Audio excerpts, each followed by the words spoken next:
हमारा YouTube channel Usman PCB lecture.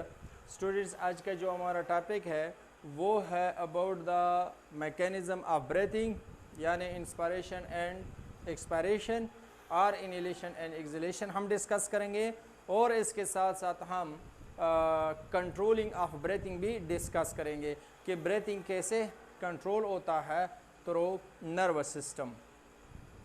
Students, start लेते हैं मैकेनिज़्म ऑफ ब्रीथिंग से।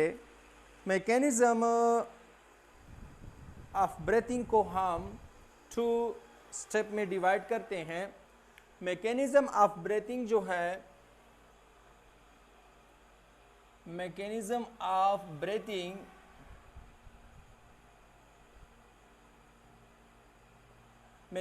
ऑफ ब्रीथिंग को हम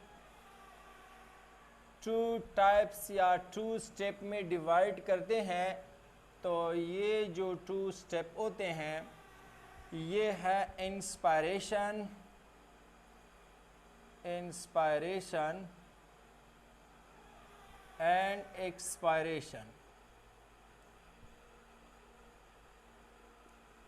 जो इंस्पायरेशन स्टेप है ये इसको इनहेलेशन भी कहते हैं, और ये जो एक्सपायरेशन है इसको एक्सहेलेशन भी कहते हैं। एक्सहेलेशन, ठीक है। मैकेनिज़्म ऑफ ब्रीथिंग और ब्रीथिंग जो है इसको हम 2 टाइप्स यानी 2 स्टेप में डिवाइड करते हैं। एक होता है इंस्पायरेशन और इनहेलेशन, दूसरा होता है एक्सपायरेशन और एक्सहेलेशन। अब फर्स्ट हम इंस्पायरेशन डिस्कस करेंगे कि ड्यूरिंग इंस्पायरेशन, और बाद में हम देखेंगे कि एक्सपायरेशन के वक्त हमारे चेस्ट कैविटी में कौन सा चेंज आता है, और इसे चेंज की वजह से ऑक्सीजन हम इनहेल करते हैं और कार्बन डाइऑक्साइड हम एक्सहेल करते हैं। तो फर्स्ट स्टेप जो इंस्पायरेशन होता है, इंस्पायरेशन मैकेनिज़्म ऑफ ब्रीथिंग का फर्स्ट स्टेप है। इस स्टेप में हम एक्सटर्नल इन्वायरमेंट से हमारे बॉडी के अंदर ऑक्सीजन हम इनहेल करते हैं और इंस्पायर करते हैं, यानी जो एयर हम इनहेल करते हैं इस स्टेप को इंस्पायरेशन कहते हैं।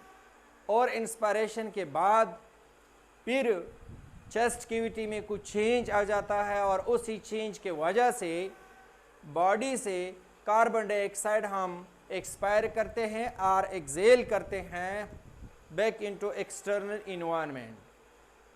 तो फर्स्ट जो इंस्पायरेशन है और एक्सपायरेशन है, दोनों में हमारे चेस्ट कैविटी में जो चेंज आ जाता है वो चेंज क्यों आता है चेस्ट कैविटी में, और कौन से ऐसे पार्ट्स है चेस्ट कैविटी में जो ये चेंज लाते हैं।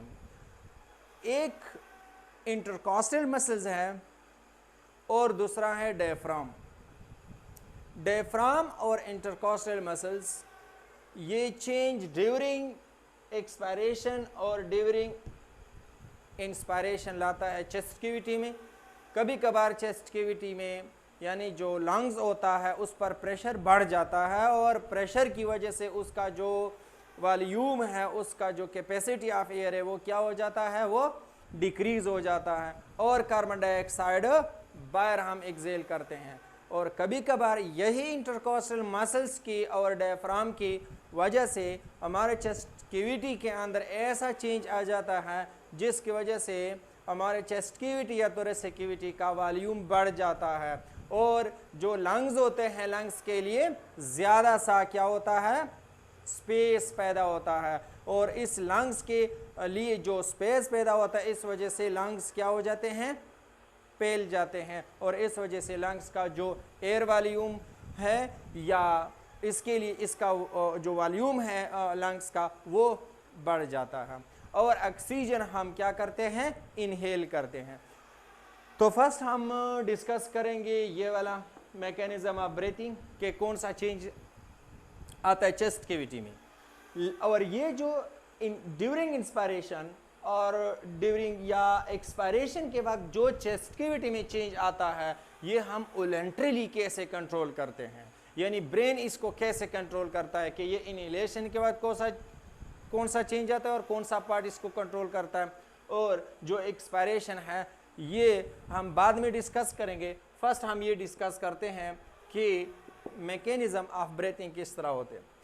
देखिए स्टूडेंट्स,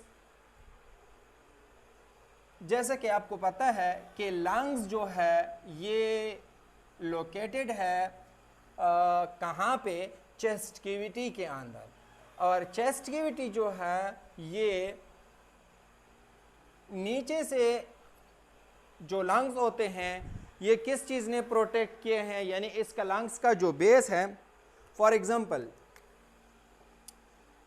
ये है स्टूडेंट्स हमारा स्टर्नल बोन, फॉर एग्जांपल ये क्या है, ये है और स्टर्नल बोन। ओके जी, ये स्टर्नल बोन हुआ, ठीक है, यानी ये जो चेस्ट कैविटी यानी ये जो सेंटर में जो बोन है ये है स्टर्नम बोन, और स्टर्नम बोन तो वेंट्रली है, लेकिन जो स्टर्नम बोन है, स्टर्नम बोन के बैक साइड पर यानी डॉर्सली अगर हम देखें तो इसका जो बोन है वो है वर्टिब्रल कॉलम, ठीक है। ये हम इसके बैक साइड पर जो बोन है ये क्या है, ये है वर्टिब्रल कॉलम, ठीक है। तो ये हमारा क्या आ गया, वर्टिब्रल कॉलम, ओके जी। ये अब ये बैक साइड पर यानी डॉर्सली अगर हम देखें तो ऐसे समझो कि ये क्या होता है, ये है वर्टिब्रल कॉलम और ये है स्टर्नम जो बोन होता है, स्टर्नम बोन, हाँ। और ये हो गए लंग्स, ये है लंग्स,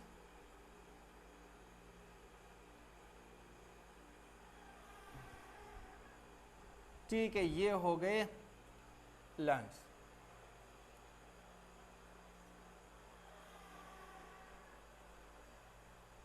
यस, ये क्या है, ये है लंग्स।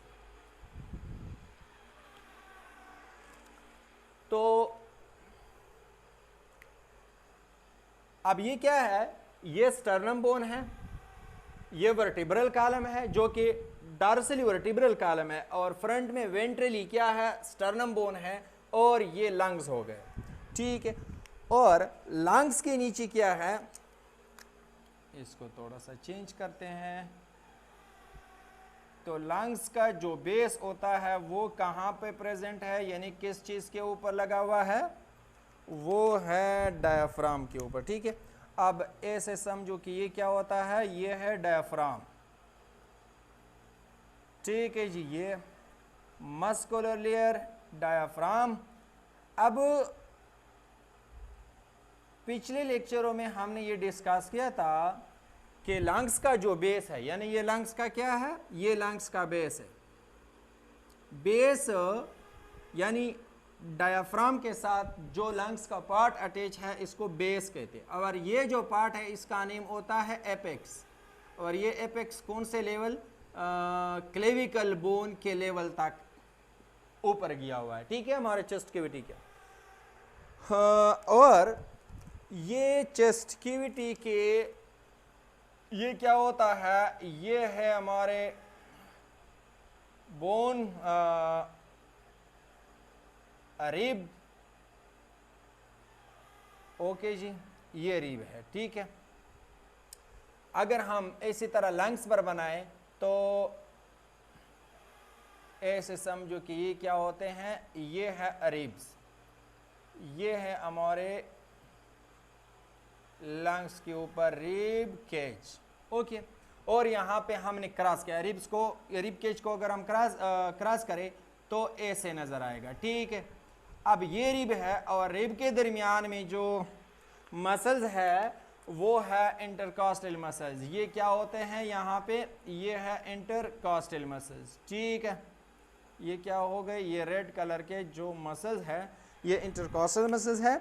अगर साइड पर यानी 2 रिब्स हम बनाए, फॉर एग्जांपल ये हमारे पास क्या होता है, ये हमारे पास हो गए 1 रिब और ये हो गया 2nd रिब। तो दोनों रिब के दरमियान में यहाँ जो मसल्स है ये है इंटरकॉस्टल मसल्स, ठीक है। अब ये intercostal muscles students during inhalation और इंस्पायरेशन, यानी कैसा चेंज पैदा होता है डायाफ्राम में।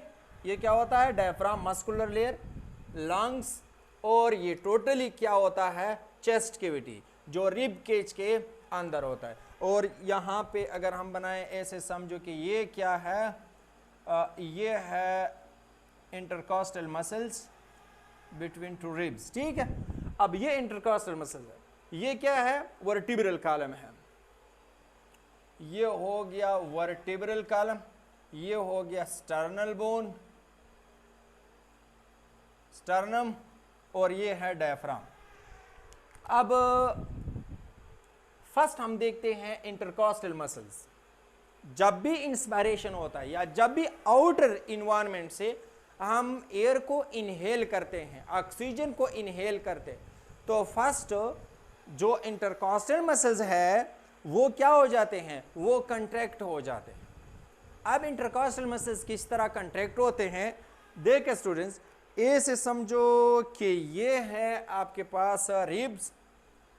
देखिए ये क्या है, ये हमने रिब लिया, सिंगल एक रिब लेती ऐसा। ये क्या है, ये रिब है, और यहां इसके साथ क्या होते हैं, ये है इंटरकॉस्टल मसल्स, ये है इंटरकॉस्टल मसल्स। ये क्या हो गए, इंटरकॉस्टल मसल्स हो गए, ठीक। अब इंटरकॉस्टल मसल्स को हम कंट्रैक्ट करते हैं। जब भी इंटरकॉस्टल मसल इसी तरह ये देखें और यहाँ ये क्या हो गए, ये कंट्रैक्ट हो गए। जब ये इंटरकॉस्टल मसल्स कंट्रैक्ट हो जाते हैं तो जो रिब होता है वो अपवर्ड चला जाता है, यानी जो इनवर्ड है नहीं बल्कि ये अपवर्ड चला जाता है। जब भी इंटरकॉस्टल मसल्स जो है रिब के साथ अटैच है तो ये जब कंट्रैक्ट हो जाते हैं, during contraction of intercostal muscles, ये जो रिब है ये क्या है, ये बाहर की तरफ आ जाते हैं, यानी आउटवर्ड आ जाते हैं।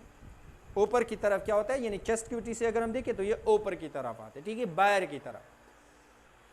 फर्स्ट नंबर पे तो रिब्स बाहर की तरफ आ गए। जब ये रिब्स बाहर की तरफ आ जाते हैं तो ये तो हमारा वर्टिब्रल कॉलम था। वर्टिब्रल कॉलम और स्टर्नम बोन के दरमियान में, यानी वेंट्रली स्टर्नम बोन है यहाँ पे, और बैक साइड पर डार्सली क्या होता है, वर्टिब्रल कॉलम है।